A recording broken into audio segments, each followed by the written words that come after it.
Mesdames, Messieurs, bonsoir et bienvenue à votre émission Le Pour et le Contre. Alors, toujours en ma compagnie, Jocelyne Cauvier. Alors, tout d'abord, bonsoir Jocelyne. Bonsoir. Ça va bien? Oui.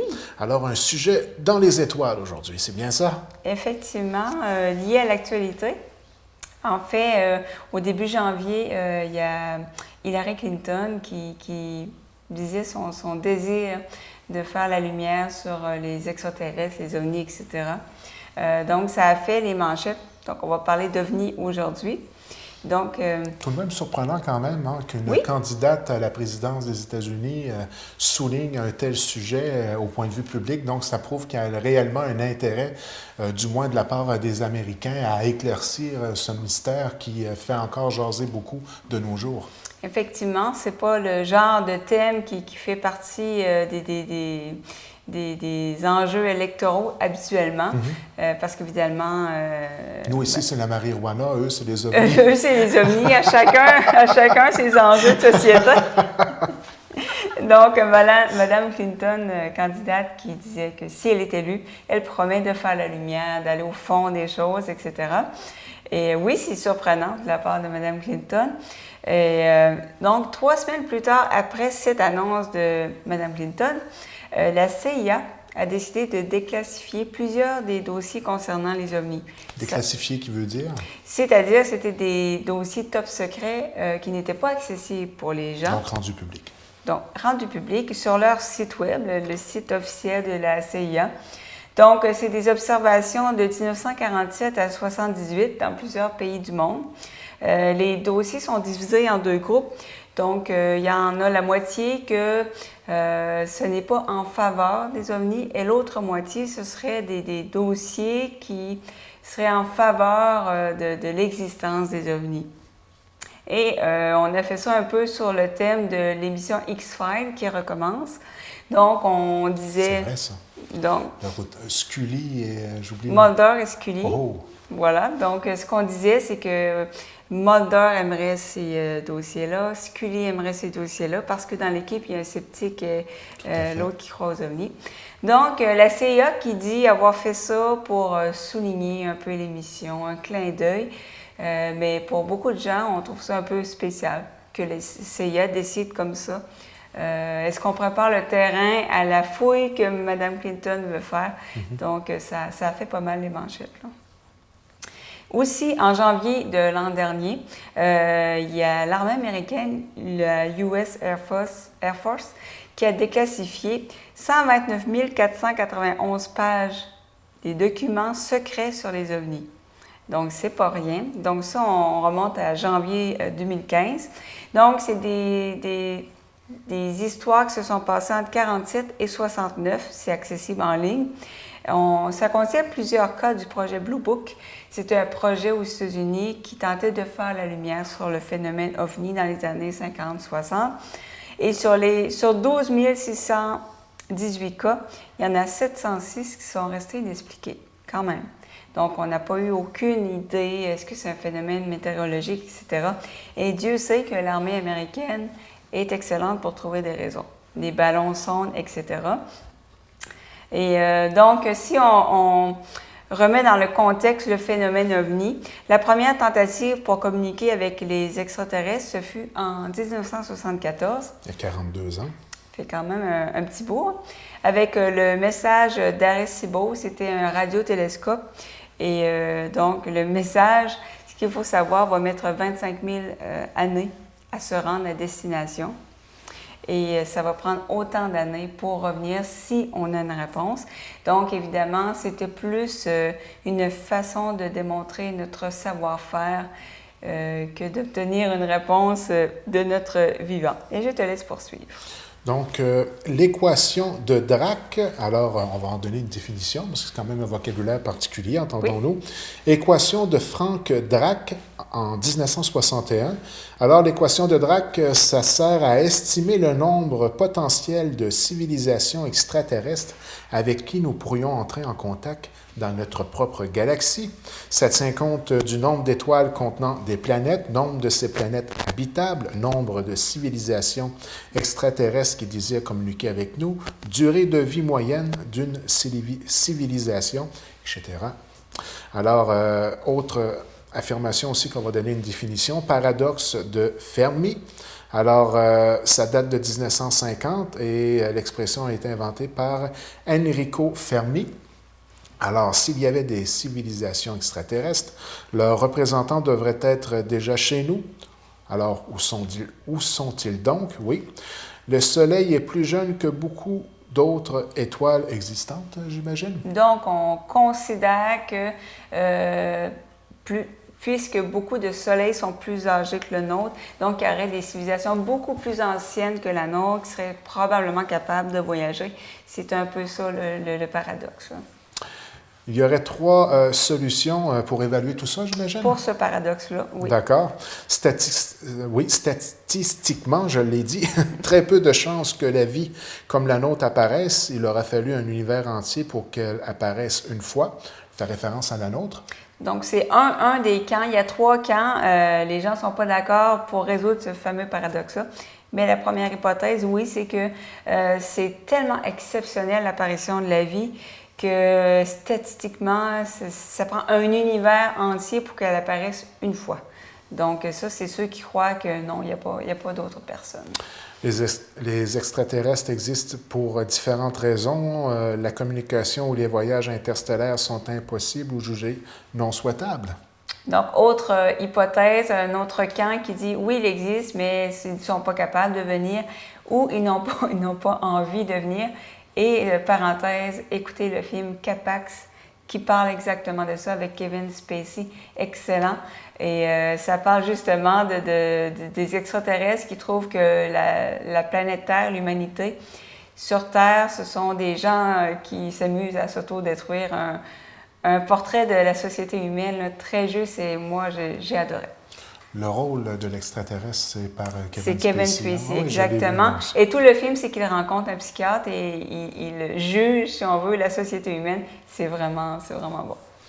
Et troisième hypothèse, les extraterrestres nous visitent discrètement. Donc, ça, c'est l'autre camp qui pense qu'ils existent et ce qu'on voit depuis plusieurs années, c'est vraiment des ovnis qui viennent nous visiter, des extraterrestres, il y a eu des écrasements, etc. Donc, c'est les trois camps. Alors, on entame maintenant la formule pour et le contre. Oui. Et on débute avec les arguments pour. Oui. Alors, je te laisse débuter. Donc, il y a des preuves de certains phénomènes, des photos, des vidéos, des témoignages sous hypnose, des centaines de témoins. Et il me vient à la mémoire quelque chose de vraiment spécial. C'est un couple qui disait s'être fait enlever par des extraterrestres. Bien évidemment, les gens étaient assez sceptiques. On les a mis sous hypnose. Donc, évidemment, lorsqu'on est sous hypnose, on n'a pas le contrôle de ce qu'on dit. Et le couple sous hypnose, on les a hypnotisés de façon séparée. On racontait exactement la même chose, le même enlèvement, ce qu'ils ont vu. Donc, c'est un des cas qui est resté sans explication au niveau de la science et assez particulier. Tout de même troublant. Troublant, voilà.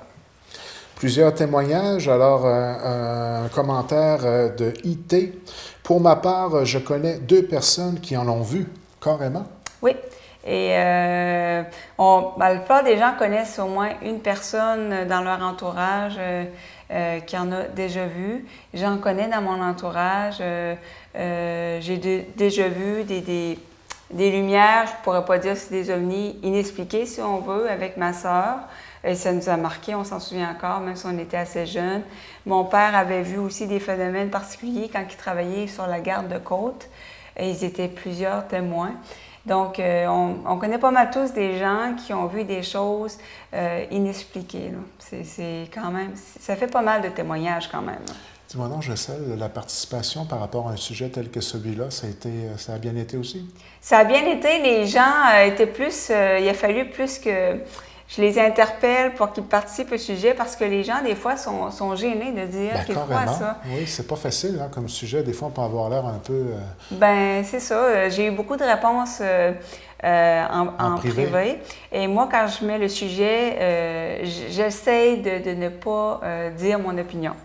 Pour ne pas teinter la discussion, pour pas que les gens disent « bon, ben je vais dire comme elle ». Donc, moi, je crois aux ovnis, mais je me suis gardée de ne pas trop le dire. Mais oui, les gens sont gênés de dire qu'ils croient aux extraterrestres, mais quand une couple ont dit qu'ils croyaient aux ovnis, oh, les gens, ça leur a donné confiance d'en parler plus ouvertement. Autre commentaire? Même sur Terre, la vie évolue dans des endroits impossibles. PS, si on ne fait que regarder les extrémophiles sur Terre, ça nous donne une idée que la vie peut exister sous bien des formes. Donc, les extrémophiles, c'est par exemple les fameuses bactéries qu'on a découvertes un peu partout, qui peuvent vivre par exemple à des températures qu'on n'aurait jamais pensé que la vie... Très profondément dans la mer. Très profondément dans la mer, en absence de lumière, presque en absence d'oxygène à certains endroits, dans des taux de salinité, de sel incroyables. Dans des déserts, on va trouver des bactéries. Donc, la vie évolue sous plusieurs formes à des endroits où l'être humain ne pourrait survivre. Et maintenant, avec l'histoire de Mars, qu'on aurait trouvé de l'eau, et on pense éventuellement qu'on pourrait peut-être trouver aussi une forme de vie sur Mars. Ça fait longtemps que cette hypothèse-là. Il y a eu plusieurs films sur le sujet d'ailleurs. On n'a pas encore trouvé, mais on travaille fort. On appelle ça les Martiens. Oui, c'est ça. Je pense pas qu'on va trouver des hommes verts sur Mars, mais des bactéries. Bleus. Des hommes bleus. C'est pas des hommes verts. Donc, c'est sûr que la vie, il ne faut pas s'arrêter aux formes de vie que l'on connaît. Moi, je pense que ça peut exister sur plusieurs formes. Et on dit que l'être humain est à base de carbone sur une autre planète, peut être à base d'autre chose, une forme qu'on ne peut même pas imaginer. Donc, il faut rester ouvert, je pense. Autre argument pour l'univers est trop grand, un commentaire de DA. Jamais je croirais qu'on serait les seuls êtres vivants dans toute cette immensité galactique de l'espace. C'est difficile d'évaluer la taille de l'univers. Juste notre système solaire, c'est fou, le nombre d'étoiles, de planètes. Et on commence à découvrir des planètes qui seraient habitables, entre guillemets. Même moi, je trouve que ça paraît quasiment prétentieux de prétendre qu'on serait les seuls à exister dans l'immensité de tout ce qui existe. Exactement. Bon, oui, il y a des gens qui vont dire qu'il n'y a pas de preuve que les extraterrestres existent, mais c'est encore plus difficile à prouver qu'ils n'existent pas. Exactement. Parce que, comme tu dis, quelle prétention on aurait de dire on est les seuls êtres uniques dans l'univers. Il y a beaucoup à découvrir, hein? Et ce n'est pas parce que, moi je pense qu'il y a eu quand même des cas ici documentés qui sont cachés, c'est mon opinion, mais c'est pas parce que ça n'a pas été sorti dans les manchettes, etc., que ça n'existe pas. Donc je pense qu'il faut rester ouvert. Autre question par rapport aux commentaires que tu as reçus sur Internet, est-ce qu'il y avait pas mal de gens de notre territoire, disons, qui ont eu déjà une expérience relative à ça? Bien, le cas le témoignage... Tu me parlais de ton père, tu me parlais de ta sœur. Ah oui, dans notre famille, j'ai ma tante aussi, ma tante qui ne croit pas à ça, qui a été témoin aussi de choses. Moi, autour de moi, dans mes amis, dans ma famille, là, je peux compter une dizaine de personnes là, qui ont vraiment des histoires solides. Là, tu te dis, peut-être que dans tous ces témoignages-là, il y en a quelques-uns peut-être qui s'expliquent par un phénomène X, Y, Z. Mais si moi, j'en ai une dizaine dans mon entourage, on est combien de milliards sur Terre? Ça fait pas mal de témoignages. Et à travers les âges, il y a eu des témoignages dans le temps de Jésus. Donc, moi, je pense qu'il y a trop de témoignages pour dire que tous ces cas-là s'expliquent ou ce sont des hallucinations ou des ballons sondes ou des phénomènes météorologiques. À un moment donné, ça a le dos large. Là. Moi aussi, dans ma famille, j'ai un de mes oncles à la chasse qui avait une expérience particulière aussi. Donc, quand tu disais que probablement que chacun a un membre de sa famille qui a tout moins un phénomène que lui-même n'a pas été capable de s'expliquer, c'est quelque chose qui est arrivé. Là. Exactement. Et ces gens-là, en tout cas, racontent leur histoire. Et même des fois, c'est arrivé il y a 20, 30, 40 ans. Mm-hmm. Et c'est frais dans leur mémoire. Là. C'est vraiment quelque chose. Mm-hmm. Autre commentaire. Donc, il n'y a pas de fumée sans feu. C'est elle. Une légende parle de quelque chose alors. Donc, oui, c'est une expression qu'on dit souvent, mais je pense qu'effectivement, quand tu vois autant d'histoires, là, je le disais au début, l'armée a enquêté sur des milliers de cas, juste l'armée américaine. On s'entend qu'il y a eu des cas ailleurs aussi. On s'entend que c'est quand même des institutions sérieuses, des scientifiques sérieux qui ont quand même abordé le phénomène et puis étudié les preuves qui avaient été amenées, les différents documents, et ramasser tout ça pour en faire une analyse, j'imagine, au minimum objective. Effectivement. Donc, le gouvernement américain a dépensé beaucoup d'argent pour étudier le phénomène OVNI. Donc, je pense qu'il y a quelque chose là. Comme le disait la personne, à un moment donné, quand tu as beaucoup de témoignages comme ça, peut-être qu'il y a des choses exagérées, peut-être qu'il y a des choses falsifiées dans le tas, probablement, mais il y a sûrement un peu de vérité au fond, je pense. Là. Quand on parle de 12 618 cas, dont 706 sont restés inexpliqués, là, c'est pas un ou deux exemples par-ci, par-là. Là. Et on parle seulement de 47 à 69. Évidemment, avant... dans les années 1800, par exemple, il n'y avait pas les moyens d'aujourd'hui, les appareils photo, etc. Donc, c'était moins documenté. Et il y a longtemps, quand les gens voyaient des phénomènes surnaturels comme ça, on expliquait ça par les dieux. Donc, c'était pas documenté de la même façon qu'aujourd'hui. Là. Alors, dernier commentaire en ce qui concerne les arguments pour, c'est un droit de savoir, un commentaire d'NW. C'est caché par notre gouvernement depuis des décennies. C'est le temps de dire la vérité. Chaque être humain a le droit de savoir. Il faut se réveiller et être prêt pour ça. Et on sent vraiment que la personne a l'air à tenir à ce que ça soit quelque chose de pris au sérieux et qu'on fasse les recherches nécessaires. Hein. Il y a plusieurs points d'exclamation dans la phrase. Là. Effectivement, c'est une personne qui vit aux États-Unis, une Américaine. Ah oui? Oui, et je trouvais ça intéressant. On sent... sentait, donc j'ai traduit son commentaire en français, puis il était intervenu parce qu'elle est convaincue que le gouvernement des États-Unis cache beaucoup de choses, puis elle est un droit de savoir. Tannée de ça, de quel droit il nous cache ces phénomènes-là. Donc, je trouvais ça intéressant comme intervention. Là. Alors, on y va maintenant avec les arguments contre. Je débute? Oui. Oui, d'accord. Alors, paranoïa, les gens sombrent facilement dans la paranoïa. Les théories du complot et naturellement tout ce qui peut suivre. Alors, ça se saurait, un commentaire de AB, ça sortirait s'il y avait des corps et vaisseaux quelque part, tout est trop poreux. C'est quand même assez logique comme commentaire, hein, quand on y réfléchit.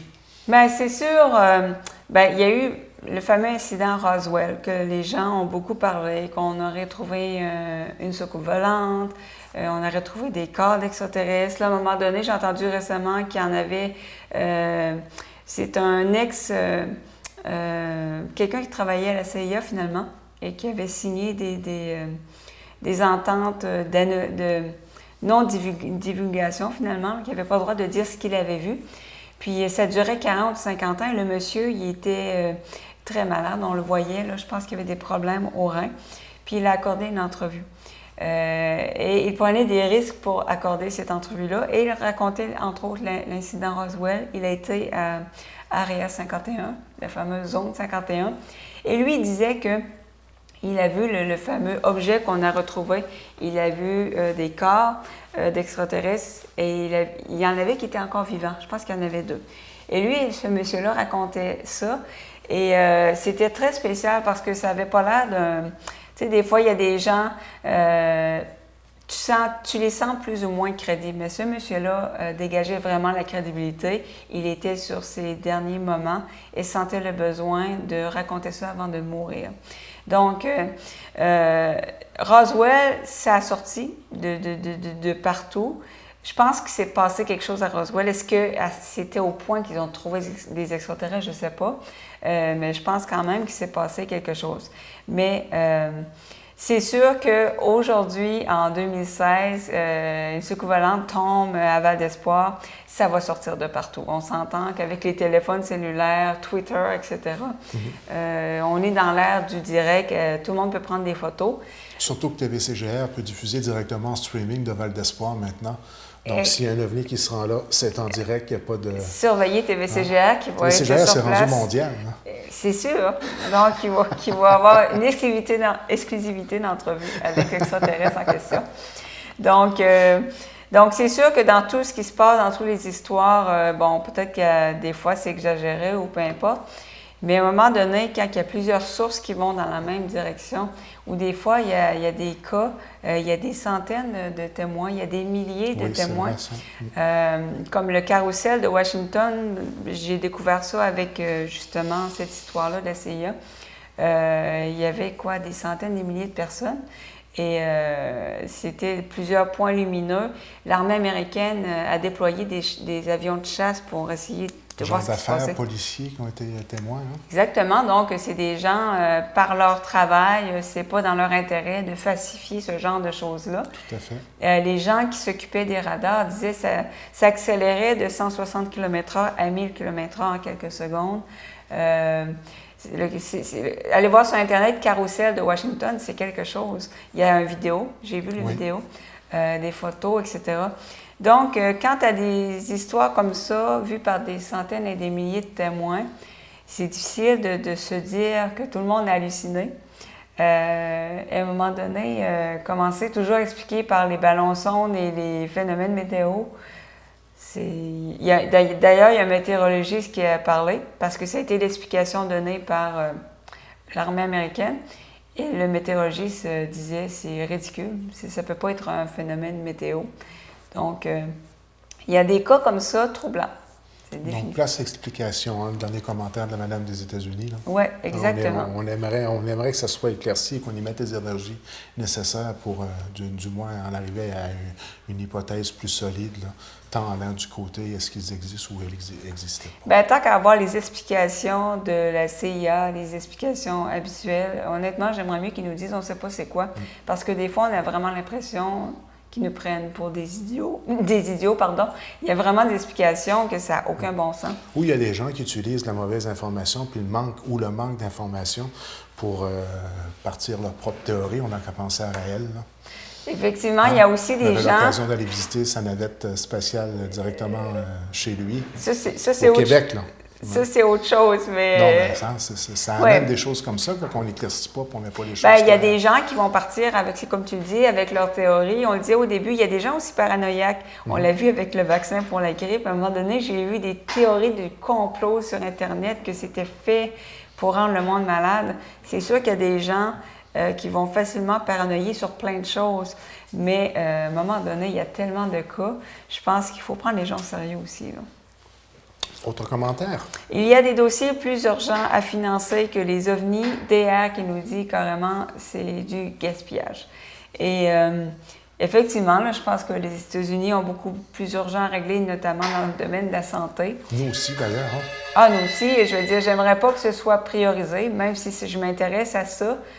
Je pense qu'il y a d'autres choses à prioriser que ça.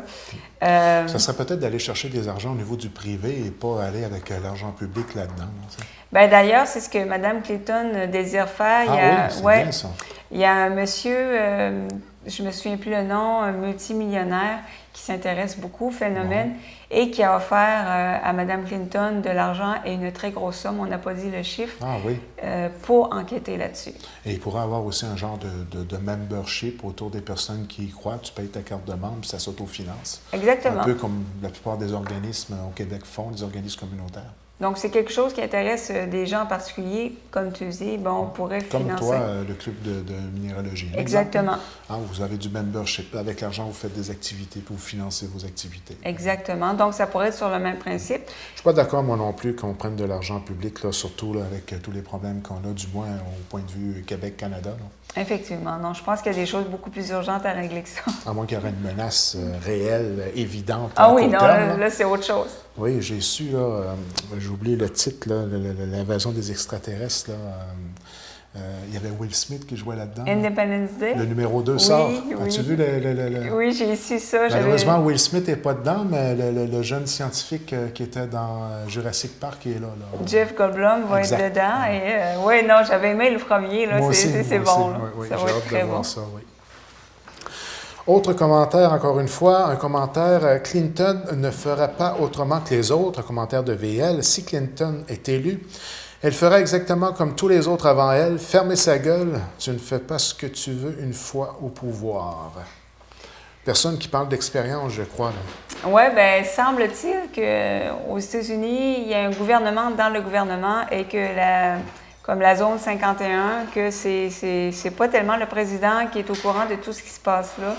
En tout cas, il semble que c'est assez compliqué. C'est ce qu'il y a un ufologue qui est venu parler à Denis Lévesque et il expliquait ça.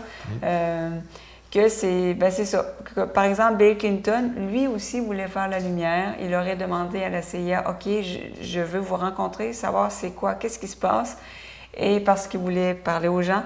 Et finalement, il n'a pas parlé aux gens. Est-ce qu'il n'y avait rien à dire ou est-ce qu'il y avait justement des choses qu'il ne pouvait pas parler? C'est carrément un sujet casse-cou à étaler dans le grand public. Exactement. Donc, c'est délicat là, que Mme Clinton veuille faire la lumière. C'est bien, mais est-ce qu'elle va pouvoir le faire? On parle quand même d'une société différente. Hein? Quand on parle de Dieu aux États-Unis, c'est très, très sérieux. Puis au Québec, quand on parle de Dieu, les campagnes politiques, on va quasiment être traité de complètement être en plein dérapage au niveau de la conscience humaine. C'est spécial, hein? Parce que c'est très important d'être croyant si tu veux être président des États-Unis et de l'affirmer et de prétendre que tu es guidé par Dieu et ce à 100 Quelqu'un ferait la même chose en politique québécoise ou canadienne, c'est pas vu exactement de la même manière sans vouloir dénigrer qui que ce soit dans le processus. Ici, au Québec, au Canada, on a tendance à mettre ça un peu de côté pour rallier toutes les religions, les athées, etc. Oui. Aux États-Unis, on a vu Bush qui a utilisé ça à outrance, qu'il était presque guidé par Dieu. Mais... D'après moi, tu ne peux pas être élu président des États-Unis. C'est quelque chose d'important. Oui, tu te dois d'être croyant, puis sans exception, jusqu'à maintenant, ça a toujours été le cas. Ouais, c'est un enjeu très important. Sans connaître l'histoire des États-Unis sur le bout des doigts, je pense que j'ai dit la vérité. Oui, il y a une différence vraiment dans les campagnes, les enjeux électoraux. Comme on a vu ici, parler d'OVNI, on n'aurait pas vu ça. Oui. Mais c'est clair que c'est... Comme disait l'autre jour au début de l'émission. C'est ça, mais c'est sûr que c'est plus, quand on parle d'OVNI, on pense souvent CIA. Donc, oui, je pense qu'il y a la lumière à faire là, aux États-Unis là-dessus. Là. Ensuite? Les extraterrestres peut-être, mais pas ici. EW, pas mal sûr que la vie a pu naître ailleurs, mais de là à recevoir de la visite, à moins qu'ils aient un niveau d'intelligence et des millions d'années d'avance. Et si c'est le cas, je doute qu'ils puissent avoir de l'intérêt pour nous. Donc, j'aime la fin parce que si un extraterrestre observe la race humaine depuis quelques décennies, peut-être qu'il n'a pas envie de venir ici parce que, je reviens encore au film Capax, on a la réputation on va finir par se faire sauter. C'est ça, c'est l'être humain. On ressemble, quand on nous analyse de l'extérieur, des fois, on ressemble à des gens qui sont pas mal un peu autodestructeurs dans la démarche. Hein. Effectivement, on détruit la nature, on fait des armes de destruction massive, il y a quelqu'un qui va finir par faire sauter tout le monde. Donc, je le dis en riant, mais c'est pas drôle. C'est pas drôle, mais c'est l'être humain, hein, et c'est très dommage, là, d'ailleurs. Là. Donc, j'aimais ça comme commentaire que peut-être que les extraterrestres n'ont pas envie de venir nous voir, dans le fond. Donc, c'est peut-être juste par distraction qu'ils viennent ici pour rire de nous autres. C'est ça. Dernier commentaire en ce qui concerne les arguments contre, oui. Inexpliqué ne signifie pas extraterrestre. PS, un commentaire de PS, parce que quelque chose est incompris ne veut pas dire que c'est nécessairement surnaturel. Très bon commentaire, effectivement. Et ce qui est dommage, c'est que parfois, oui, on pèse vite sur le bouton extraterrestre. Parfois aussi, il y a des histoires falsifiées qu'on découvre et ces histoires-là font mal paraître les vrais cas. Les vrais cas que moi, selon moi, oui, il y a des ovnis qui viennent ici. Et oui, c'est malheureux, c'est une minorité de cas falsifiés ou exagérés, tirés par les cheveux, qui vont faire perdre la crédibilité à ceux qui y croient. Mais en regard de tout ce qui... J'ai vu quelques documentaires là-dessus. En regard de tout ce qui s'est passé, et je ne parle pas des 50 dernières années, on relève des cas vraiment dans l'histoire ancienne. Évidemment, comme je disais, à l'époque, on ne savait pas comment expliquer ces phénomènes-là. On disait que c'était Dieu qui a envoyé des lumières. Mais même dans l'histoire maya, par exemple, qui date de pas mal longtemps, même dans l'histoire égyptienne, parfois on voyait des dessins de vaisseaux spatiaux qu'on n'explique pas. Je ne dis pas nécessairement que c'est des ovnis, mais qu'on n'explique pas. J'en avais parlé à une émission ici en Égypte, on a trouvé une espèce d'avion dans les artefacts qu'on a trouvés. Donc, c'est des choses passionnantes qui inexpliquées encore à ce jour. Et moi, juste les cas dans ma famille, des gens que je connais bien, c'est pas le genre à inventer des choses, c'est suffisant pour moi pour y croire, honnêtement. Mais c'est personnel à chacun. Je comprends très bien quelqu'un qui n'y croit pas, qui attend d'avoir une preuve irréfutable qu'on montre un extraterrestre à la télévision. Je comprends aussi. Je pense que c'est important de souligner qu'il y a des gens qui ont un processus très sérieux dans l'analyse des documents et des différentes situations qui ont été soumises versus une certaine catégorie de gens où c'est un peu farfelu comme approche. Il faut comprendre qu'il y a deux aspects à vérifier. C'est un peu comme dans la religion catholique, l'analyse de ce qu'est un miracle et ce qui ne l'est pas. Avant de canoniser quelqu'un, il faut qu'il y ait 3 miracles, ces choses-là. Donc, même au niveau de l'Église catholique, c'est un processus qui est très, très sérieux au niveau de l'analyse de tout ça. Et même la science fait partie de l'analyse en tant que telle. Donc, on est libre d'y croire ou de ne pas y croire. Ça dépend de la démarche qui est initiée et de la façon avec laquelle elle est faite et le sérieux des différentes étapes de réalisation. Et il y a moyen de faire comme moi. Bon, je suis religieuse, je crois au miracle, mais je ne croirais pas à tous les miracles. Si quelqu'un me parle de miracle, je vais aller lire, je vais aller voir ce qu'il y a eu des preuves scientifiques, etc. Tu as lu un peu sur les miracles? Par exemple, du frère André pour sa canonisation. Et j'ai été aller lire là-dessus, et c'est une équipe de médecins. C'est pas des prêtres qui ont décidé. Sérieux, ouais. Il y a des centaines de pages de cas et ça dépasse tout entendement. Moi, je crois au phénomène surnaturel dans la mesure que je peux quand même lire quelque chose. Et le processus scientifique est allé jusqu'au bout. Oui. Et naturellement, la science n'avouera jamais qu'un miracle a été réalisé, mais par contre, elle va tout simplement souligner le fait qu'elle n'est pas capable de l'expliquer par contre. Voilà. Donc, la déduction se fait par la suite, selon la croyance de chacun, mais c'est le fun que la position, c'est avec plaisir, moi, que je prends compte que au moins la science ne prétend pas que le phénomène n'est pas quelque chose d'inexplicable. Elle avoue qu'elle n'est pas capable d'expliquer ce qui est arrivé. Je pense que c'est la meilleure chose à faire que de proposer des explications des fois que les gens ne se sentent pas respectés. On sent que c'est pour cacher des choses. Peu importe ce qu'on cache. Donc, je pense que c'est comme dans n'importe quoi, il faut avoir aussi du jugement. Tout à fait. Que ce soit dans les miracles, et dans faire les attention à qui on fait confiance. Israël, on met ça de côté. Là. Ben c'est ça. Moi, ça m'attire moins. Puis ça ne me dérange pas de prendre position là-dessus. Ça m'attire moins. Disons que je préfère avoir quand même Il reste qui est allé, tout le monde en parle quand même. Hein? Ben oui, j'ai vu. Et Chapelot était là, tu te rappelles? Oui, j'ai vu des extraits sur YouTube. Toute une émission. Chapelot ne l'a pas digéré. Et c'était quelque chose. Oui. C'était quelque chose. Donc, c'était hilarant. Oui, non, ceux qui ne l'ont pas vu, en tout cas, c'était sur YouTube là, à l'époque. Oui. Mais non, il y a moyen de croire au phénomène inexpliqué, mais avec un bagage de science derrière ça. Et je pense que c'est l'idéal pour moi, là, mais chacun fait comme il veut. Mission intéressante, spatiale cette semaine. C'est un sujet qu'on n'a pas fini de débattre, je sens, dans les années futures.